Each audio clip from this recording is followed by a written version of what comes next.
안녕하십니까. 4월 19일 토요일 마태복음 27장 57절에서 66절 말씀입니다. 저물었을 때 아리마대의 부자 요셉이라는 사람이 왔으니 그도 예수의 제자라. 빌라도에게 가서 예수의 시체를 달라 하니 이에 빌라도가 내주라 명령하거늘 요셉이 시체를 가져다가 깨끗한 세마포로 싸서 바위 속에 판 자기 새 무덤에 넣어두고 큰 돌을 굴려 무덤물에 놓고 가니 거기 막달라 마리아와 다른 마리아가 무덤을 향하여 앉았더라. 그 이튿날은 준비일 다음 날이라. 대제사장들과 바리새인들이 함께 빌라도에게 모여 이르되 주여, 저 속이던 자가 살아있을 때 말하되 내가 사흘 후에 다시 살아나리라 한 것을 우리가 기억하노니 그러므로 명령하여 그 무덤을 사흘까지 굳게 지키게 하소서. 그의 제자들이 와서 시체를 도둑질하여 가고 백성에게 말하되 그가 죽은 자 가운데서 살아났다 하면 후에 속임이 전보다 더 클까 하나이다 하니 빌라도가 이르되 너희에게 경비병이 있으니 가서 힘대로 굳게 지키라 하거늘 그들이 경비병과 함께 가서 돌을 임봉하고 무덤을 굳게 지키니라. 아멘. 예수님의 제자 아리마대 사람 요셉이 예수님의 시신을 받아 깨끗한 세마포로 싸서 자신의 새 무덤에 안치하고 돌로 무덤을 봉했습니다. 막달라 마리아와 다른 마리아가 이를 지켜보았습니다. 다음날 대제사장들과 바리새인들은 예수님의 부활 여부를 기억하고 빌라도에게 무덤을 사흘 동안 지키게 달라고 요청했고 빌라도는 허락하여 경비병들이 무덤을 굳게 지켰습니다. 그럼 잠깐 정지하시고 묵상하도록 하겠습니다. 하나님은 어떤 분이십니까? 우리 예수님께서는 참으로 죽음을 경험하셨습니다. 이 아리마대 사람 요셉이 시체를 가져다가 깨끗한 세마포로 쌉니다. 예수님께서 죽으실 것을 알고 미리 이것을 준비한 것 같습니다. 물론 그는 예수님께 이 공회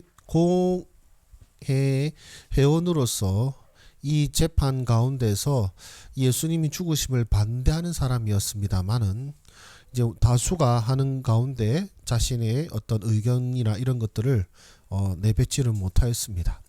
그렇게 예수님께서 죽으실 것을 직감하고 자신의 무덤을 새 무덤을 이미 준비하고 세마포를 준비해서 예수님을 장사 지냅니다.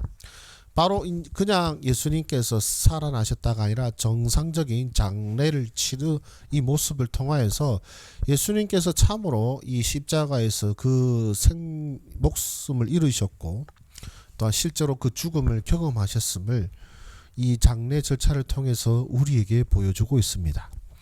또한 이 세마포로 감싸고 큰 돌을 굴려서 무덤을 막았습니다.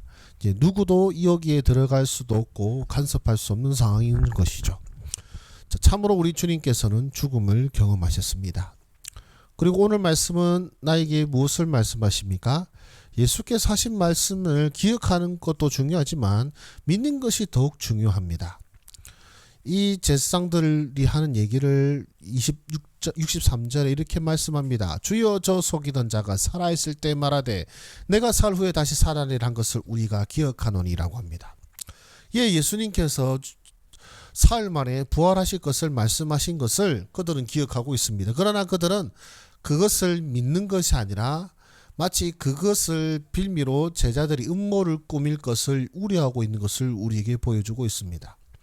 예수께서 하신 말씀을 기억하는 것도 좋겠지만 기억하는 것에서 그치는 것이 아니라 그 말씀을 믿는 것이 더 중요할 것입니다. 제자들은 그 말씀을 믿지 못하였고 또한 이 사람들은 이 바리새인들과 대제사장들도 그 말씀을 믿지 않았을 뿐더러 도리어 제자들이 이 말씀을 이용하여서 마치 어떤 자신의 뜻을 이룰 것처럼 그렇게 오해하는 모습을 우리가 볼 수가 있습니다. 여러분은 어떠십니까? 여러분은 그 하나님의 말씀을 기억하는 것에서 그치는 것이 아니라 그 말씀을 믿고 그 말씀 이루어질 것을 기대하고 계십니까? 또한 오늘 우리에게 무엇을 말씀하십니까? 불신자들로 인해 예수님의 죽으심과 부활이 명확하게 증명됩니다. 자, 이 아리마대 사람 요셉이 무덤을 큰 돌을 굴려서 무덤 문을 막습니다. 부자의 무덤입니다. 가난한 자의 무덤처럼 아주 작고 그런 것이 아니라 부자의 무덤이기 때문에 무덤 자체도 크고 그리고 돌도 큽니다. 남자 한두 사람이 돌릴 수 있는 무게랑 크기가 아닙니다. 여자들은 엄두도 못 낼 정도라고 성경에는 나타나고 있습니다.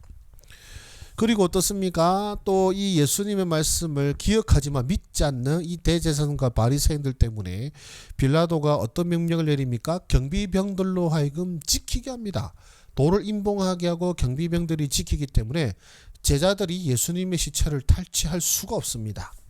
네. 경비병들이 지키고 있으니까 어느 정도 뭐랄까요, 군대 정도는 돼야 이제 이 무덤을 탈취할 수가 있는 것이죠. 즉 예수님의 말씀을 믿지 않고 그리고 의심하는 자들의 어떤 이 대비책이랄까요, 방비를 통하여서 예수님께서 실제로 죽으셨고 또한 실제로 부활하셨음을 명백하게 증명하심을 우리가 볼 수가 있습니다. 그렇다면 오늘 말씀을 통해서 우리는 어떻게 살아야 되겠습니까? 저는 용기를 내어서 주의 길을 따르는 자 되게 하소서라고 하였는데요. 예수님의 말씀을 믿지 않고 다시 또 경비병을 부르는 사람들도 있고 또 여러 사람도 있지만 저는 이 아리마대의 부자 요셉이라는 사람을 주목하고 싶습니다. 그는 공회 회원입니다. 이 사내들인 공회가 예수님의 사형을 결정하는 것을 막지 못하였고 또 다른 복음서에 보면은 자신이 예수님을 믿는 것을 유대교를 두려워해서 숨겼던 사람이라고도 말하고 있습니다. 그러나 예수님의 죽으심 앞에서 그는 용기를 내었습니다.